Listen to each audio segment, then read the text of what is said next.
Bem-vindos ao Love the Problem, o podcast oficial da K21 e agora também Nowhere, onde trazemos novidades, dicas e tudo de mais relevante no universo corporativo, com carinho, toda semana para você.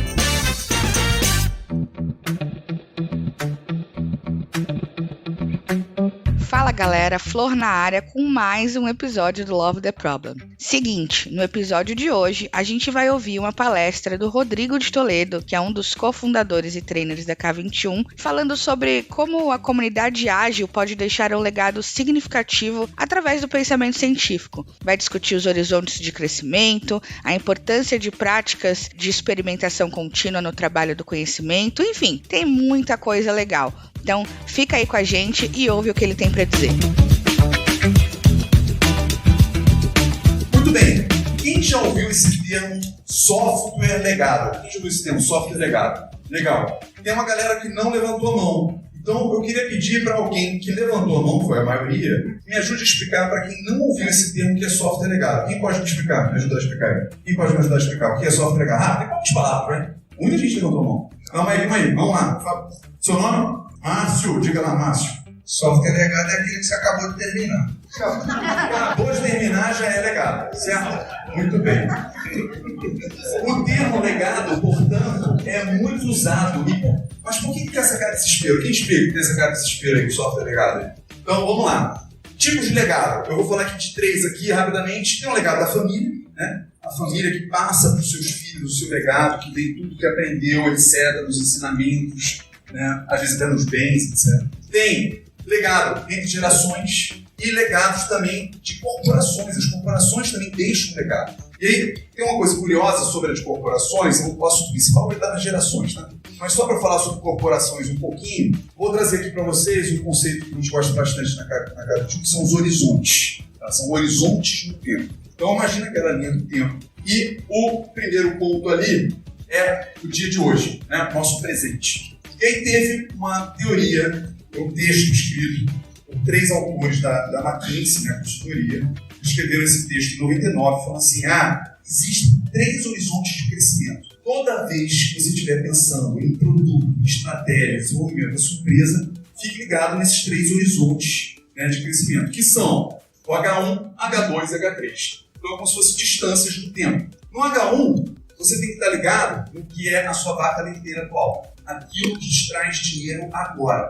Você tem que estar dedicado para que isso continue trazendo dinheiro, né, valor, etc., que você está buscando agora. No H2, é o seu bezerro. É aquilo que vai trazer valor daqui a pouco. Então você tem que dedicar uma parte do seu esforço também para o H2. Né? Daqui a pouco vai estar trazendo valor ao seu próximo item, seu próximo produto, seu próximo passo estratégico. E no H3 é a inovação. Que nessa analogia dos bichinhos, que é um desenho criado pelo João Reis, é como se fosse um zoológico. Cara, eu estou testando outras coisas aqui. Sério? Avestruz vai dar certo, talvez porco. Que outras coisas eu vou testar aqui na minha fazenda? Certo? Então, o H3 do horizonte está ligado à inovação. Às vezes a gente fala aqui que é evolução, revolução e inovação. Trabalhando com as empresas, né, ao longo desses anos aí, consultorias, etc., a gente sacou que existia um outro horizonte que também havia uma dedicação das empresas. E a gente passou a chamá-lo de H0. Então, eu publiquei esse artigo em 2016 falando assim, olha, existe um 4º horizonte que é o H0. O H0 é aqui representado pela vaca morta. Então, talvez aqui entre o software legado. Tá? Mas são aquelas coisas que tomam o esforço da gente e não trazem mais dinheiro. Que é aquilo que já não deveria existir mais, ou aqueles bugs já deveriam ter sido resolvidos, aquelas coisas que eu devia ter implementado, já perdeu o time. Então, né, é como se fosse, né, aquele esqueleto de vaca que tem, sabe, em filme de cowboy americano, né? Ele está amarrado no teu pé, que está arrastando, né, coisas burocráticas, enfim. Então, quando a gente usa a analogia dos horizontes dentro das empresas, inclusive a gente marca isso, né? Quanto que a gente está fazendo de H0, H1, H2, H3, o equilíbrio disso, né? Normalmente a gente fala o seguinte, H0 a gente quer minimizar, H1 e H2 a gente quer equilibrar, e o H3 a gente quer garantir. É muito difícil se garantir que as empresas pensem minimamente em H3. Tá? Normalmente assim. Em seguida, em 2019, teve um outro artigo desse cara aqui, Felipe Urbano, ele cita esse meu artigo dos Horizontes, assim, cara, existe na verdade um H4, que são aquelas empresas e organizações que já pensam no legado. O que elas vão deixar para a sociedade? O que elas vão deixar para o planeta? Então, por exemplo, grandes empresas têm fundações, né? Uma Globo, que é a Fundação Roberto Marinho, é um Banco Itaú, que é um museu gratuito na Avenida Paulista. Tudo isso pode alegar, mas técnicamente, né? Visibilidade, né? Perante a sociedade, coisas imediatistas ali, coisas até fiscais, mas em geral já são empresas que estão pensando naquilo que estão retribuindo de volta, levando de volta para a sociedade. Esse mesmo pensamento de legados, eu quero trazer para o nosso discurso, mas voltando agora para a questão das gerações. E aí, especificamente, gerações de trabalhadores do conhecimento. Nós, trabalhadores do conhecimento, temos, né, muito pouco tempo histórico. Né? A maior parte, historicamente, do trabalho, né, ao longo da evolução da humanidade, foi o trabalho braçal repetitivo. Então, era na agricultura, extrativismo, depois veio a Revolução Industrial, mas ainda era muito trabalho braçal. O trabalho do conhecimento é uma coisa mais recente. Então, havia, claro, algumas exceções lá atrás, mas, majoritariamente, o trabalho do conhecimento. Nós ainda somos a minoria, tá? Nós somos a minoria. Eu acho que vale a pena aqui retomar perguntinhas que eu faço com a essa hora. O trabalhador do conhecimento usa... Qual é a parte do corpo humano que o trabalhador do conhecimento mais usa? Qual é? A gente pode apontar aí. Qual é a parte do corpo humano? O cérebro, certo? Diferente do trabalhador braçal, que tem que suar a camisa ali, né? Para ganhar o dinheiro dele no fim do dia ou da semana do mês. Né? Nós somos privilegiados. Só de trabalhadores na agricultura são 3 bilhões no mundo. Somos privilegiados. Talvez até o fim do século a gente venha a ser a maioria. Pois bem, só que já estamos vivendo algumas gerações de trabalhadores do conhecimento. Que legados a gente está deixando para as próximas gerações que virão do trabalho do conhecimento? Então, é isso que eu quero trazer aqui para vocês.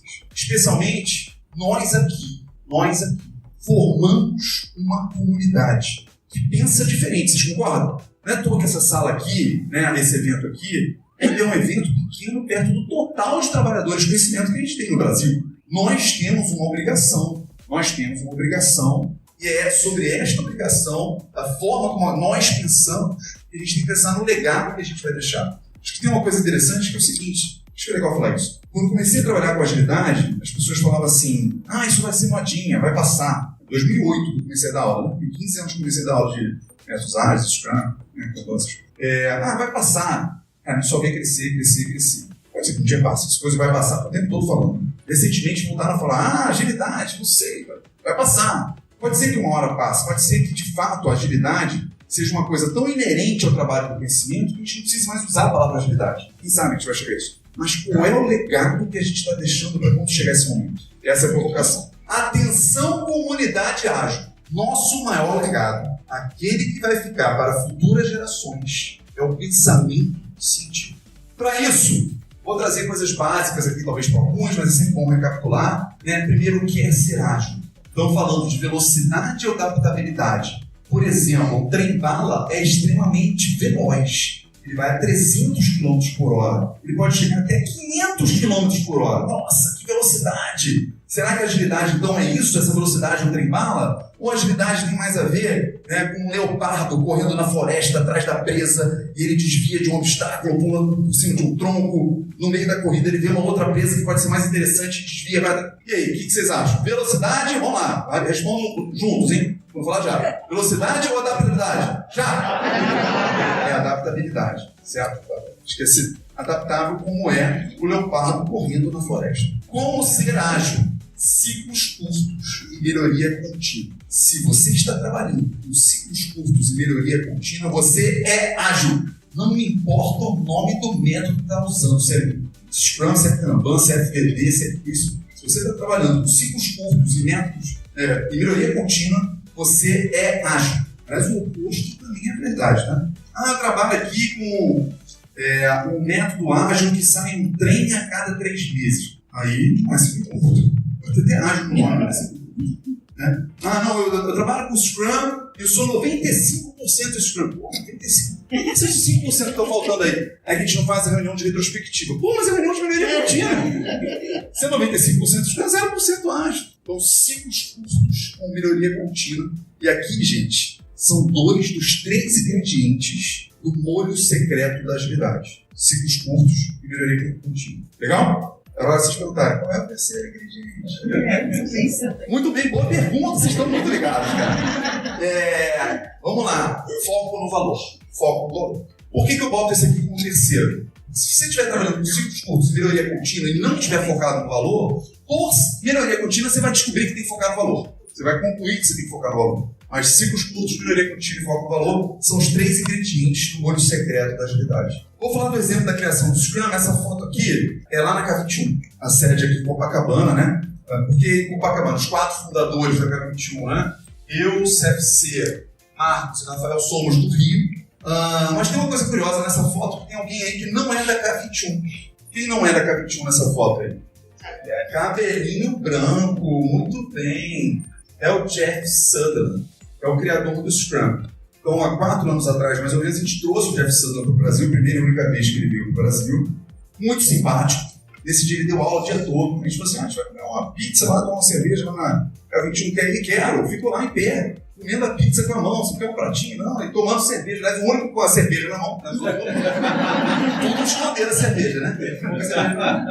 Muito bem. Ele escreveu em 2004, ele escreveu sobre o primeiro time de Scrum que começa, a história começa lá em 93, tá? Então, como é que começa? Ciclos curtos de melhoria contínua.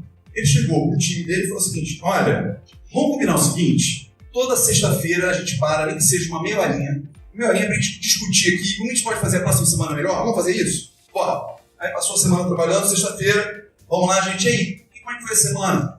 Foi uma porcaria. Pô, eu tava trabalhando em tal coisa, quando descobri fulano tava trabalhando na mesma coisa que eu, agora a gente duplicou, a gente não sabe se junta, se deleta, se apaga ou despeja. Então foi o seguinte, vamos botar escrever um quadro, quem tá fazendo o quê? Pra pelo menos a gente se organizar, pra gente organizar no pé do outro. Bora, tá escrevendo um quadro, passou mais uma semana. E aí, como é que foi? Não, já melhorou, pelo menos isso, a pessoa bota o nome, ela bota o nome por quê? Porque ela quer fazer ou tá fazendo? E como é que eu sei se ela acabou? Então foi o seguinte, vamos botar doing done, pra ver se melhora? Bora, passou mais uma semana, e aí, como é que foi? Pô, não, agora melhorou, porque no to-do a gente está pensando até em priorização, no doing a gente está se coordenando aqui, no done a gente vai vendo as coisas ficando prontas, chato aqui no quadro, tem que escrever e apaga, escreve de novo, apaga. E se a gente usar post-it? Vamos usar post-it? Porque assim a coisa foi sendo criada. Os ciclos curtos de melhoria contínua. E isso tudo, gente, tem a ver com o método científico. O método científico começa com Descartes, depois Newton, né? Eu costumo dizer o seguinte, se imagina, você chama o Newton. O Newton é aquele da maçã, tá ligado? Newton da maçã.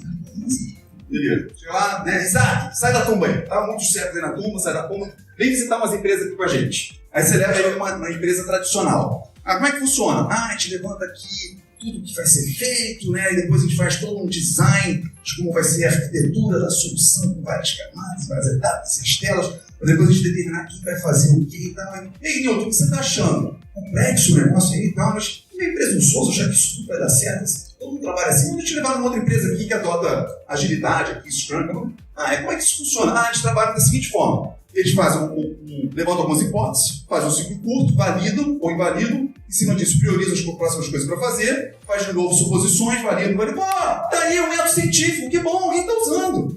Porque o tradicional é não científico. O tradicional é que é não científico. Os métodos ágeis são um método científico aplicado ao desenvolvimento de produtos e serviços. Mas isso vem desde a pré-história. Vocês vão pegar a evolução das coisas feitas pelo homem, e tem uma coisa interessante, tá? O ser humano, o que nos difere dos outros animais, tem animais que conseguem, né? Alguns animais um pouco mais evoluídos, né? Tipo macaco, eles conseguem criar instrumentos, mas eles não conseguem criar instrumentos que criem outros instrumentos. Eles não conseguem pegar um instrumento e aprimorá-lo. É onde a gente se difere. Foi onde a gente se destacou dos demais, e saiu fazendo toda a evolução que a gente fez desde então. E, basicamente, a coisa é muito por experimentação. A partir desse objeto aqui, talvez a gente possa fazer um objeto assim. Pô, mas não deu tão certo. E se fizesse assim? Esse foi legal. Então, tá. E se fizesse um outro assim? Não, já não deu tão certo. Vamos partir para esse outro aqui? Esse aqui já funcionou. E assim a gente foi fazendo, desde a pré-história.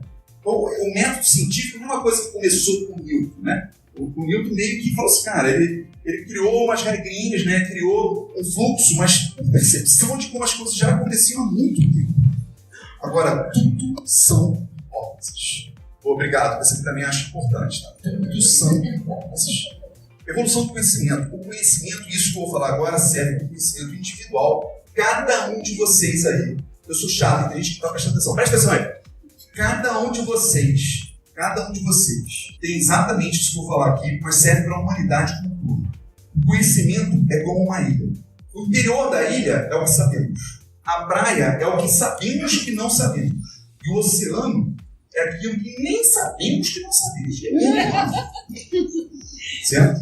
Agora, à medida que a gente vai aprendendo mais, o que acontece é que essa ilha vai crescendo. Mas ao mesmo tempo que essa ilha cresce, a praia cresce muito mais. E muito mais coisas que a gente descobre que nem sabe. E essa evolução e essa busca do conhecimento, essa sede do conhecimento, é uma das coisas que eu também espero que vocês tenham e que a gente deixe como legado. Quais são as 6 perguntas que existem no mundo? Só existem 6 perguntas no mundo. Quais são elas? Vamos ver. São 6. O quê? Por quê? Como? Quem? Quando e onde? Certo? Por várias vezes, eu fiz uma dinâmica de priorização entre essas 6 perguntas.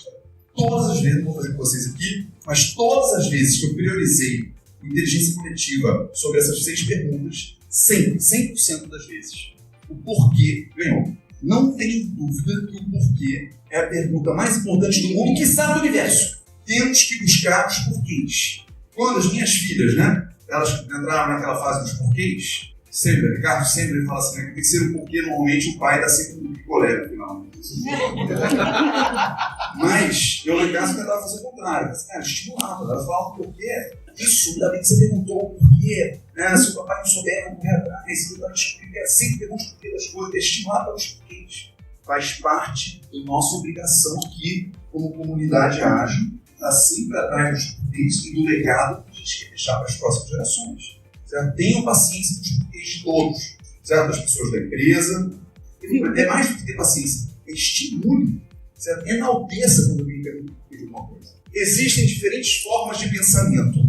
Isso aqui é legal, porque agora eu vou começar a conectar mais com o trabalho. Preparados? Existem diferentes formas de pensamento. Uma criança pensa de maneira mágica. O homem do Paleolítico pensava de forma mística.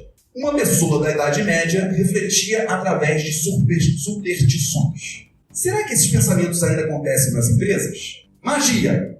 Pode deixar que vamos entregar. Misticismo. Melhor não mexer nessa regra, pois sempre foi assim. Superstição. Tenho certeza que se entregarmos isso vai ser incrível. Onde carrega esses pensamentos ainda? Medievais e infantis. 4 passos para você ter uma organização com pensamento científico. Vamos lá, 4 passos. Passo número 1. Assumir que o trabalho do conhecimento é complexo. Existem várias teorias sobre complexidade. Tá? Quase todas fazem classificação em 4 tipos. Ele muda um pouquinho a nomenclatura. Trouxe essa aqui do Knef, ela é bem conhecida, que ela faz uma classificação baseada na relação causa-efeito.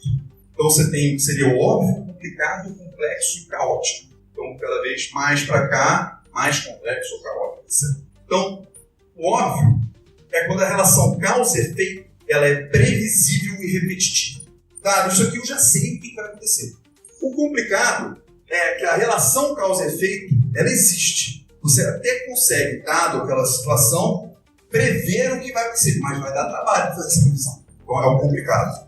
No complexo, que é onde nós estamos, no trabalho intelectual, a relação causa-efeito ela é imprevisível e acontece em situações emergentes. Especialmente porque é um trabalho calcado muito em colaboração, entre relação entre 2 pessoas. Você consegue saber o que vai sair de um papo entre 2 pessoas? Certo? Olha o nível de imprevisibilidade que a gente tem no nosso tipo de trabalho. O caótico é que não há relação com causa e efeito. Não vou entrar nisso. Tem várias coisas interessantes do Knef, tem atravessar fronteiras, tem várias coisas assim, mas eu quero que vocês entendam que o nosso tipo de trabalho está aqui no complexo. Isso muda a forma de a gente lidar. Quando a coisa é óbvia, você usa as melhores práticas. Quando é complicado, você usa uma das boas práticas.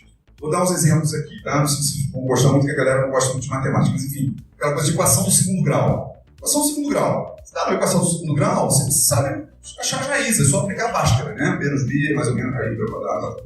É a melhor prática. Existem várias maneiras de você achar as raízes de uma equação de segundo grau, vocês já não lembram mais, né? Tinham lá, graficamente, geometricamente. Era da básica, acabou, já era a melhor prática. Estamos querendo achar uma equação do quarto grau.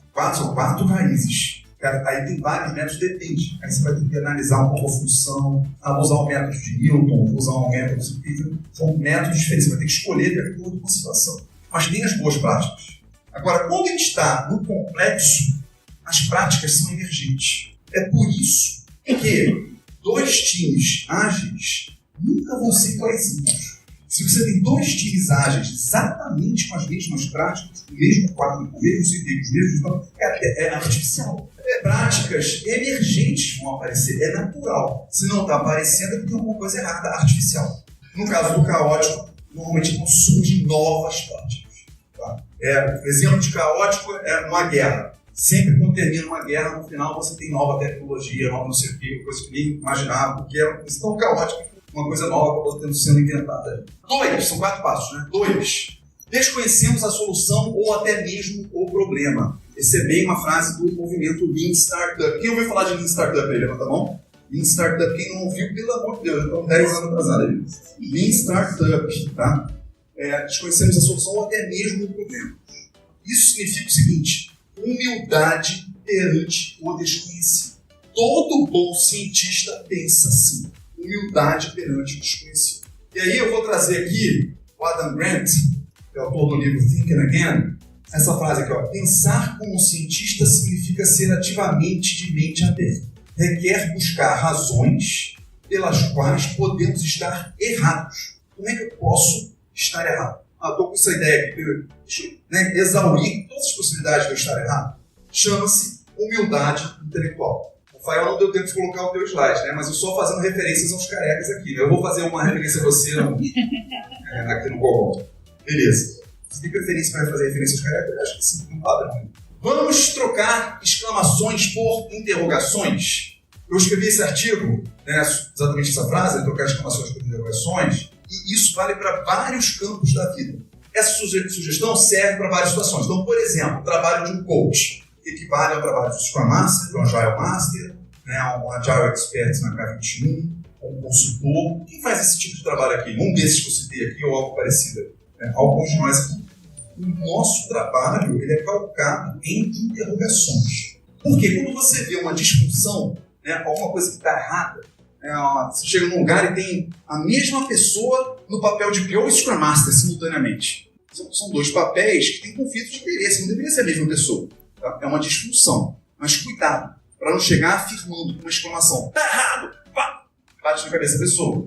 Porque o certo é você fazer perguntas. Você descobrir onde que está a causa raiz. Por que tem isso?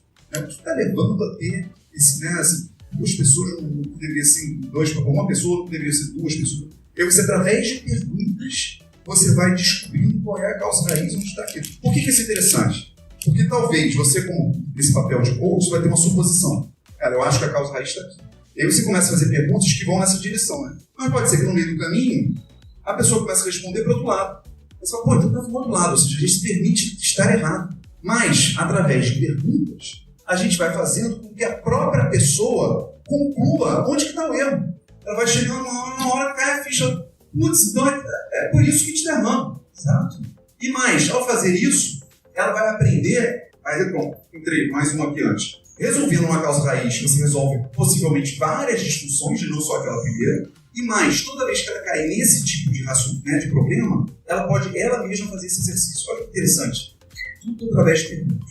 Feedback, através de perguntas. Não chega afirmando. Pergunta, o que foi? Por que você fez aquilo? Como é que foi aquilo? Ensinar através de perguntas. A gente tem, né, o sistema puxado de ensino na K21. Que alguns de vocês já fizeram treinamentos aqui na K21, vocês já sabem o que a gente faz. A prática puxa a teoria. A prática puxa a teoria. Certo? Então, isso vai fazendo que as pessoas perguntem e a gente vai respondendo e aí vai trazendo conteúdo. Tá? Então, serve para o ensino. Serve nas redes sociais. Pense a última briga que teve num grupo de WhatsApp que você participa. Pessoa, lembrou da última briga? Desse momento, semana. Lembrou? Vai nessa briga lá, as últimas frases lá, e troca as últimas todas, em vez de exclamação no final, troca por interrogação. Provavelmente não teria tido briga. As pessoas afirmam muito. E, especialmente, claro, criação de produtos e estratégia. Tudo são hipóteses, certo? Então, trocar exclamações por interrogações. 3. Essa talvez vocês já deviam ter previsto, né? Se eu estou falando de pensamento científico, a gente tem que ser data-driven, né? Orientado por número de métricas. Tá? Quem já viu esse problema aqui do highest paid person's opinion, person's opinion, ou seja, a opinião da pessoa mais bem paga. Tá o time inteiro querendo a opção A, aí chega o hipopótamo e fala assim, não, mas o gerentão, eu acho que deve ser a opção B, então a opção B será. Né? E por que foi a opção B? Porque não entrou a diretora. A diretora, que ela tem um crachá mais alto que ele, se entrar ali na reunião e falar que é a opção C, adivinha qual que vai ser? A C. Então, em português a gente fala, né? Maior crachá da reunião. Maior crachá da reunião. Sabe o que está faltando nessa reunião? A gente tem duas coisas. Tá? Tem uma questão cultural. Empresas que têm esse tipo de problema são empresas que têm alguma coisa de cultura ali por trás, né? Ou é uma empresa muito hierárquica, ou é uma empresa muito familiar também, que pode ser um problema, né? Família, os relacionamentos vão ser mais importantes do que, né, as informações. Porém, o que está faltando aqui são métricas. Com métricas tudo muda. Olha como o hipopótamo fica fofinho. Ficou fofinho aqui? Diante das métricas? Você admirar das métricas? Aí você vai chegar pro seu hipopótamo e falar assim, querido hipopótamo, eu sei que você queria a opção A, né? Mas olha só a opção B. Olha só a opção A. Temos isso aqui, a gente lançou tal coisa, aconteceu, a nossa taxa o churn foi de tanto para tanto, diminuiu, não sei o que, papapá. Vamos para a opção A, pô. E claro, vocês vão fazer isso de uma maneira menos agressiva do que eu fiz aqui, né? Uma maneira mais sutil, né? Hipopótamo, tal. Poxa, uma hora fala assim, nossa, tudo isso aqui do lado é interessante. Nossa, como você é inteligente.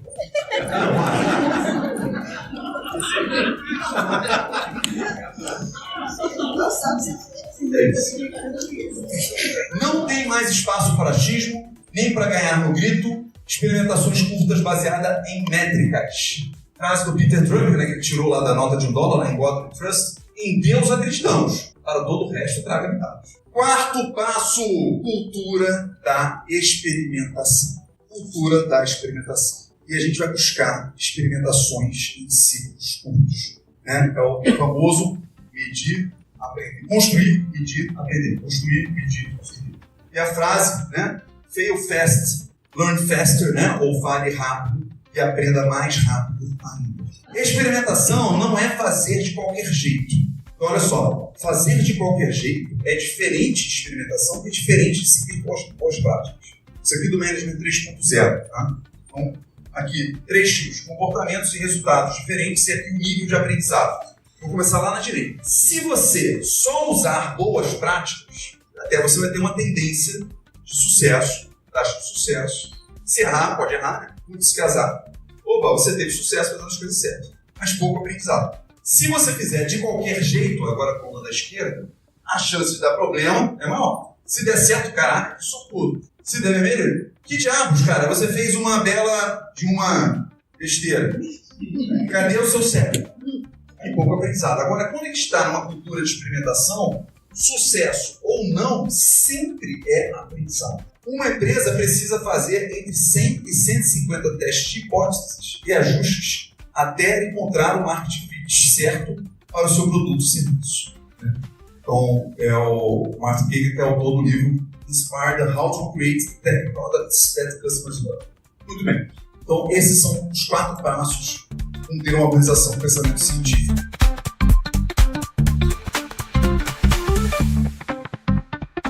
Esse é um case da K21 interessante que a gente fez na Visa, né? Alguns poucos anos isso, né? Isso foi antes da pandemia, né? Foi antes da pandemia.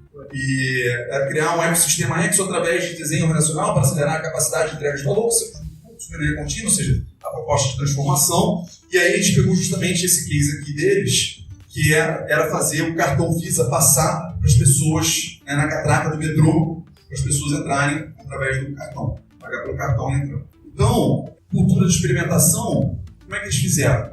Quanto antes eles fizeram uma catraca, o próprio time técnico entrar para a sala deles passando a catraca. Por isso o cartão já funcionava na catraca para entrar no time técnico. Assim que estava o negócio mais ou menos já encaminhado, eles foram numa estação de metrô e botaram uma catraca.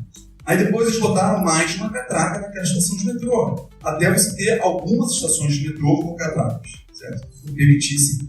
Então, essa cultura da experimentação e aprendizado a cada ciclo, né? Sempre com coisas funcionando desde o início. Aplicando o pensamento científico na sua empresa, e aí que eu quero trazer uma ferramenta para vocês. Acho que é bem bacana vocês saírem daqui com uma ferramenta. Tá? Quem aqui, eu vou pedir para manter a mão levantada, já ouviu falar, pelo menos, do test card? Test card. Pô, mantenha a mão levantada, só mantenha agora levantada se você já usou o test card na prática. Quem já usou o test card na prática? Poucos, hein? Poucos. Então, test card é uma ferramenta. Existem várias ferramentas de apoio a esse pensamento científico, a coisas de validação, desde Business Model Canvas, Lean Canvas, Validation Board, Experience Board, enfim. Mas o test card ele é extremamente simples e é diretamente conectado a essa coisa do método científico. Tá? Então, olha só como é que funciona o test card. Esse slide seja melhor. Né? Vou voltar aqui lá do tamanho. Tem alguns campos de detalhe aqui, o nome, tá? Mas os 4 campos principais, tá? Nós acreditamos que, e aqui a gente formula a hipótese. Para verificar isso, nós vamos, e aqui a gente formula qual é o experimento. Como que eu vou, vai ser o meu experimento para eu validar aquela hipótese? Nós vamos medir, e aqui a gente diz qual ou quais métricas nós vamos medir para verificar aquele experimento. Dessas métricas, a gente estará certo se... E a gente diz qual o número que a gente espera daquelas métricas para dizer, ok, foi validado ou invalidado. E aqui tem alguns detalhes. Hipótese, experimento, métricas do que a gente quer chegar naquelas métricas. 2 observações aqui. A primeira é o seguinte. Poxa, Rodrigo, eu tenho que dizer qual o número que eu vou atingir com aquela métrica antes de fazer o experimento. Tem para não cair numa métrica de vaidade. Se eu falo assim, esse é meu experimento aqui, essa é a minha hipótese, né, vai rodar esse experimento, e vai estar, eu vou medir cliques no meu site, e se eu tiver 40% das pessoas clicando, tá validado. Beleza. Posso não falar que 40% tá? Se você falou que é 40%, chegar lá até 30%, não validou. Beleza? Mas eu fiquei com preguiça aqui, não vou ter 40%. Aí você foi lá, mediu, deu 20%. Como você não falou antes que você queria atingir 40%, você pode fazer assim, vai, deu 20%, né? Então vamos continuar, né? Você pode cair numa métrica de vaidade. Por isso que a gente estabelece antes. Eu podia ter trazido no slide, eu pensei aqui agora, quais são as coisas que a gente usa para chegar nesse número. Ou você usa o seu ciclo anterior sobre aquilo que você já conhece daquele assunto. Cara, eu já trabalhei com isso, já fiz outras coisas. Então você vai usar a sua experiência anterior naquele assunto. Não tenho experiência anterior nesse assunto, uma coisa nova para mim. Então vai olhar os números de mercado, olha os números dos concorrentes, olha publicações sobre o assunto, vai ver as revistas especializadas, artigos e tal. Não tem nada publicado, então usa a sua experiência anterior, mesmo que seja com outros assuntos. Ela trabalha com outras coisas, eu espero que dê pelo menos tanto, porque senão eu continuo trabalhando com as outras coisas. Porém, toda vez que a gente estabelece um goal, certo? Uma meta, sempre tem algo subjetivo. Sempre tem um quê subjetivo. Porque, vários de vocês estão trabalhando com o que isso faz parte, tá? Sempre tem um quê subjetivo. Então, né, às vezes as pessoas criticam assim, de onde fulano tirou esse número, tirou lá no bolso de trás da calça. Sempre tem isso, sempre tem um pouquinho disso. Né? Tem um quê subjetivo ali. Você tem que se basear nessas outras coisas. Mas tem uma outra coisa que eu quero trazer aqui, que é o seguinte. Com o uso aqui tem explicação, né, depois eu posso passar os slides para vocês, aqui tem um link para o vídeo, que é o original, o cara da Strategize explicando como é que se preenche. Tá? Todo test card vem com um learning card, que é aquilo que a gente aprendeu com o test card. Depois de realizar o experimento, você vai anotar, olha, essa era a nossa hipótese, a gente observou isso aqui. Nós aprendemos isso aqui. Por isso nós vamos, e aí você vai dizer, descartar não vai fazer, nós vamos investir nisso, ou vamos ter que fazer um outro teste. Tem uma dica, depois de usar muitas vezes o test card, eu tenho percebido que, na maioria das vezes, não é sempre, a gente falar da métrica antes do experimento faz sentido. E isso lembra um pouco o que a gente faz com tanques de decantação. Para quem é desenvolvedor, tem a ver com o TDD, que é o teste de desenvolvimento, né? E tem a ver com o sistema puxado, o sistema puxado de cima, etc. Então, pense nisso, vocês podem usar, se às vezes faz sentido de falar da métrica antes do experimento. Isso aqui é um exemplo de um roadmap, todo feito de uma grande empresa, tá, de indústria química, todo feito com test card e atendendo, vou fazer a referência mais do careca ali, a analogia do horizonte. Né? Ou seja, aquela coisa que está mais perto, a gente fica com mais detalhe. Aquilo que está no meio do caminho, menos detalhe. O que está mais longe, menos detalhe. E isso representa a sua linha do tempo. aquilo que a gente vai fazer lá no futuro não faz sentido entrar no mesmo nível de detalhe que aquilo que eu estou fazendo daqui a pouco. Então, menos detalhe, detalhe intermediário, mais detalhe. Essa é a analogia do horizonte. Aqui também acontece no roadmap. Então, apesar de ter sido, a gente gosta mais de planejamento contínuo. Aquela coisa de virada de ano, sabe? Vamos fazer o roadmap para o ano que vem. Essas são as iniciativas que já estavam rodando na virada do ano. Então, aqui era o ongoing. Isso aqui eram as coisas que entrariam em prioridade no Q1. Essas coisas aqui do Q2, mas com história, com espaço para outras coisas. Isso aqui, já falou, isso aqui é só para o segundo semestre. Então, um exemplo de... Né, e aqui eram as apostas estratégicas deles. Tinham 10 ou 11 frentes estratégicas lá. Atenção com o negacionismo científico. Atenção. Como que funciona uma boa ciência? Sempre usando referências. Se não tem referências, suspeite. Quem já fez mestrado ou doutorado aí? Essa galera sabe do que eu estou falando agora. Esse texto todo aqui, você sabe do que eu estou falando agora. Sempre tem que ter referência, senão tem alguma coisa errada. 2, sempre tem que ter uma revisão entre pares. Cuidado com aqueles videozinhos que você recebe no Zap, porque assim, eu sou médico, diretor de um cinema, você está sozinho por quê? Você fala assim, nós somos os diretores do hospital e concluímos, olha, beleza. Ou eu escrevi um artigo que passou por uma banca com vários outros que avaliaram, beleza. Para você sozinho, você vai ser diretor do que for, mas você está sozinho. Tem alguma coisa errada. Revisão entre pares, comitês, que são uma forma de inteligência coletiva, que a gente gosta tanto, certo? Na ciência. 3, não há verdades absolutas. Ou seja, para tudo que existe na vida, sempre tem aspectos positivos e negativos. Se algo está sendo discutido só com aspectos positivos ou só com aspectos negativos, parou, está enviesado. Tem que ter os dois. Se não tiver os dois, tem alguma coisa errada. E a verdade de hoje pode ser desconstruída amanhã. Quantas coisas que o próprio Newton falou, e o Einstein falou, não é assim. Porque quando a gente vai no nível quântico, é diferente. Quando vai no nível astronômico, parou de funcionar. Né? Derrubando algumas coisas de Newton. E assim foi progredindo a humanidade, certo? A última frase que eu vou colocar ali, ela quase poderia, né, ela apareceu aqui, foi a sugestão do Rafael e do Zé, mas bota como frase final. Vamos lá, vai a frase final. Porém, se você quiser se opor, propor ou sobrepor algo que já foi dito, feito, ou algo novo, façam com o pensamento científico. Legal?